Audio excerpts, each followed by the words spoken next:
Do you have a child that has been either diagnosed with or suspected of having Asperger's disorder? I'm Dr. Roy Picard, and my office is in Shelby Township, Michigan. I'm a licensed doctor of chiropractic, but what I utilize in my office is chiropractic neurology, functional endocrinology, nutrition, and brain-based therapies. I became board eligible in chiropractic neurology back in 2006, and in 2008, I became a certified DAN doctor. DAN refers to Defeat Autism Now, and that was done through the Autism Research Institute.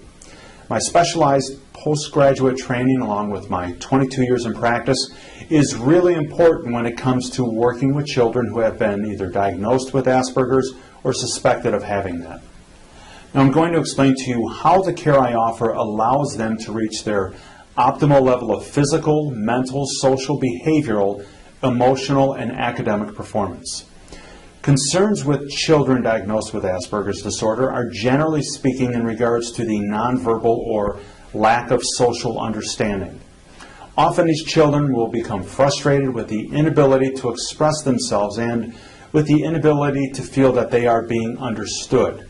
Sometimes this frustration can lead to aggressiveness. The difficulties with social settings and nonverbal communication can often lead to uncomfortable situations. People often judge those with Asperger's as being, let's say, different, or which can make any further attempts to socialize even more difficult. As a result of having an inability to see the whole picture, and because they tend to be more interested in the fine details and everything, it can be very difficult to communicate and difficult to socialize, which can lead to isolation, guilt, and depression. Now, once they become aware that they are different, and if it is not handled properly, their lives can be ruined.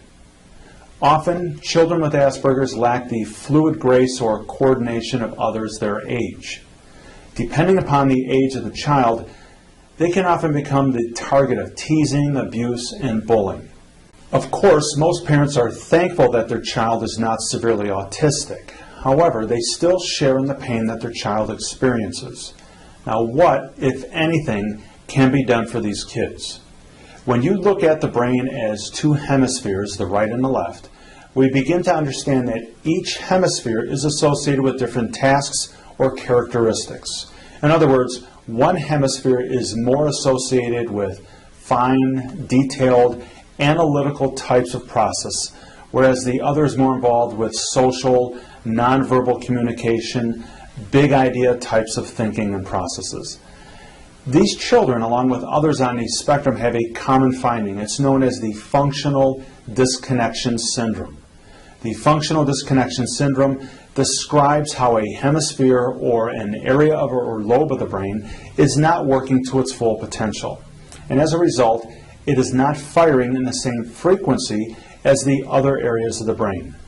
To put it in another term, it is out of sync. Now, specific areas of the brain, when they're out of sync, will give you these symptoms associated with Asperger's disorder. What I do is evaluate the brain to locate which specific areas are out of sync. Once determined, I can recommend which activities and brain-based therapies are recommended to increase the function of the out-of-sync areas in the brain to restore proper function throughout the brain. When this is accomplished, you'll find that there's a decrease in the symptoms often seen with Asperger's. Does it cure it? No. I'm not saying that it can cure Asperger's, but what if we're able to make the child more sociable, easier for them to communicate, perhaps even more coordinated? Now, anytime I'm working with the brain, I know how important it is for us to make sure that the brain is receiving the correct fuel so that it doesn't fatigue. The last thing we want is for an individual with Asperger's disorder to fatigue their brain. With proper testing, we can analyze the body chemistry with the intent of making sure that the brain is getting the proper fuel. This part of the care is referred to as metabolic care, and it's achieved by specific questions and specific types of lab work.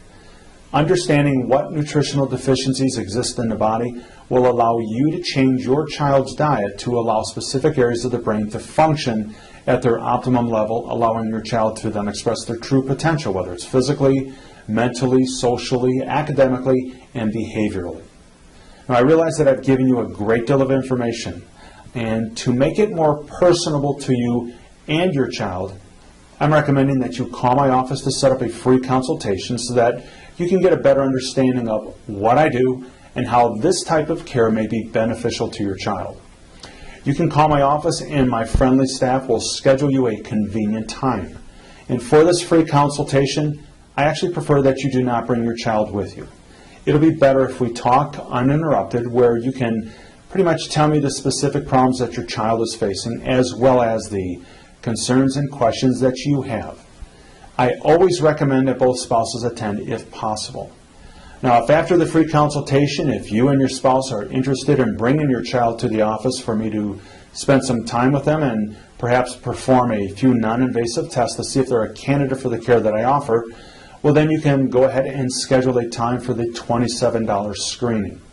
But before we jump the gun on the screening, keep in mind that the free consultation is where we need to begin. Now, I'm looking for certain things that will tell me if your child is likely to respond to the care I offer. So if you're interested in meeting with me for a free consultation, then please call my office to schedule a convenient time. I wish you, your family, and of course your child nothing but the very best.